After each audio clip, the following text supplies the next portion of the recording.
Lasso and namaste everyone, it's me Samira Tamang. Welcome to my first cute and sweet mini vlog.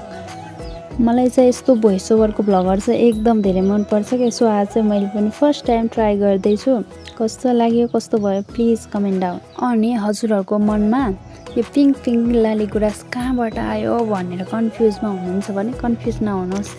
यो चाहिँ दोलखा जिल्लाको ठुलो सैलुङ भन्ने ठाउँको हो न्यू इयरको अवसर पारेर हामी चाहिँ सैलुङ भिजिट गर्न गएका थियौं त्यसै दिन त्यहाँ चाहिँ ठुलो मेला पनि लाग्ने रहेछ के अनि मान्छेहरुको धेरै भिडभाड थियो म चाहिँ धान थुपारेर राखेको जस्तै देखिने डाँडा गए अनि डाँडा र हिमालको दृश्य हेर्न चाहिँ एउटा एकदम धेरै उपयुक्त रहेछ यदि तपाई पनि प्रकृतिसँग रमाउने मान्छे हुनुहुन्छ प्रकृतिसँग रमाउन चाहनुहुन्छ भने सैलुङ चाहिँ तपाईको लागि एकदम उपयुक्त गन्तव्य हुन सक्छ यस स्थान समुद्री सतहबाट 3146 मिटरको उचाइमा रहेको पाइयो महाभारत रेन्जको सबैभन्दा अग्लो डाँडा पनि रहेछ धार्मिक आस्थाको दृष्टिकोणले समेत विशिष्ट महत्त्व बोकेको पाइन्छ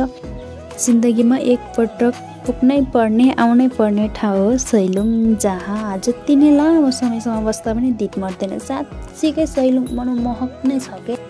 अनि हामी चाहिँ माथि पुगेपछि टिकटक भिडियोहरु बनायौं अनि मलाई चाहिँ यस्तो धजै भएको ठाउँ चाहिँ एकदम धेरै मन पर्छ के आई डोन्ट नो किन हो तर मलाई एकदम धेरै मन पर्छ मलाई चाहिँ त्यतिखेर चाहिँ यस्तो फिल भइरहेको थियो कि जिउँदै स्वर्ग देख्न पाउने भने एकदम मैले मात्रै हो मेरो साथीहरुले त सम्झिनै पानी छम कि हामी पनि त्यस ठाउँमा धेरै इन्जोय गरेर त्यस ठाउँलाई छोडेर आफ्नो घरतर्फ लाग्यौ thank you for watching everyone